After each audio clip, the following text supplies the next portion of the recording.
Je m'appelle Philippe Ravon, je suis graphiste et directeur artistique indépendant. C'est Thomas Ragon, qui est directeur éditorial en fait, de Morgan, qui était lui-même directeur de collection chez Dargaud. On a travaillé 18 ans peut-être ensemble, donc on se connaît par cœur, on s'apprécie beaucoup. Et en arrivant chez Morgan, il m'a appelé en me disant qu'on aimerait bien travailler avec toi. J'ai rencontré Sullivan, ça a matché direct parce qu'on avait les mêmes valeurs. Moi, il me parlait d'indépendance, de liberté et de retrouver une petite structure plus agile, plus enthousiaste et surtout aussi une valeur humaine.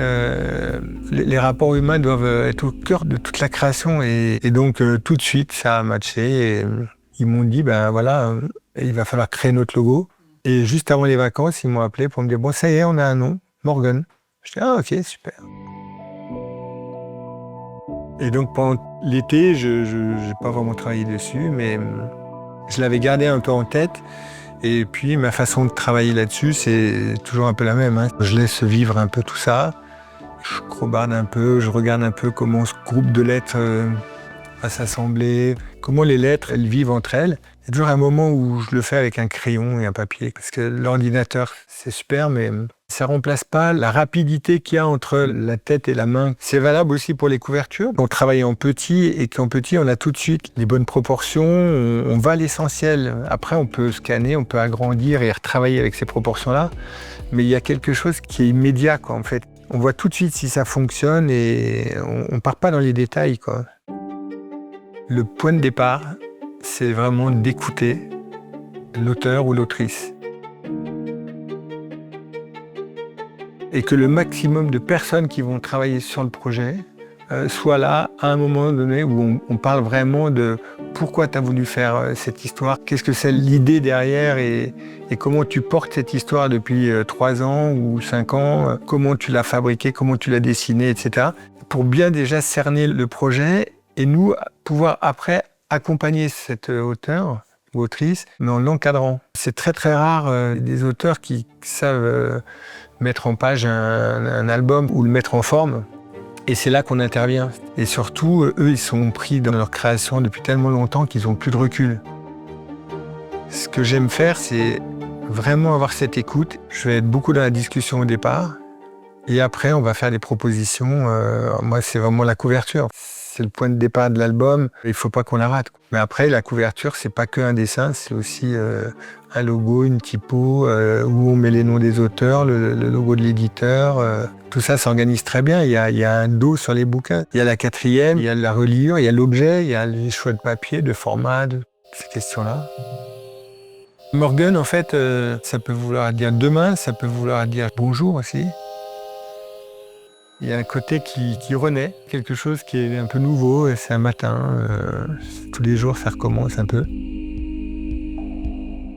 Je sais pas pourquoi au début j'avais envie de faire un truc avec une main. Je commençais à dessiner une petite main qui dit bonjour. Sullivan m'avait dit ça serait bien d'avoir un petit pictogramme à l'intérieur parce qu'on va créer un label qui s'appellerait Handmade. Et donc moi, j'avais pas très bien compris ce qu'il m'avait dit et je croyais qu'il voulait faire ça sur le logo. Bon, j'ai fait des petits symboles comme ça que j'ai apposés à côté de la typo Morgan. Et ils m'ont dit un autre truc, ils m'ont dit mais nous, en fait, on aimerait bien ne pas mettre de logo sur la couverture.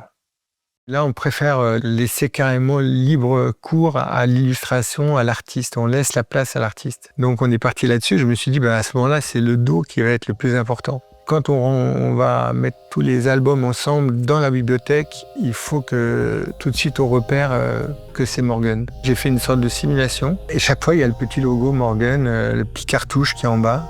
C'est ce petit signe qui va faire qu'on va repérer l'éditeur. Il y avait cette idée du picto, mais en travaillant, je me suis dit non, mais en fait peut-être qu'il faut penser à une marque. Pour l'instant, on ne sait pas que c'est un éditeur. Il faut partir sur un mot. Celui-là, il est arrivé très vite, mais dans sa version un peu différente, quoi. Et le seul signe, finalement, c'est ce G qui bouge un peu, mais c'est très discret, quoi. J'aime quand les choses sont très simples. Mais il faut qu'elle soit attirante, qu'elle soit séduisante, en fait. Un livre, c'est déjà tous les sens qui sont convoqués, on va dire. La vue, forcément. Et après, on a envie de toucher. On s'en saisit, on le prend, on le tourne. Il faut que ça donne envie, quoi. Il faut que ça intrigue. J'aime les choses qui sont réfléchies, qui sont lisibles, qui sont architecturées, où je me dis que ouais, il se passe quelque chose. C'est pareil quand il y avait les pochettes de disques. Moi, j'ai toujours beaucoup aimé les vinyles, parce que c'était des supports incroyables. Et j'ai acheté beaucoup de vinyles sans connaître la musique qui était dedans. Juste pour l'objet, quoi. Donc pour moi, une couverture réussie, c'est déjà une couverture qui attire. Et ça, c'est les couvertures à différentes étapes, hein. On voit que c'est plus ou moins dense, plus ou moins sombre. Là, c'était trop sombre. Ici, c'est déjà mieux.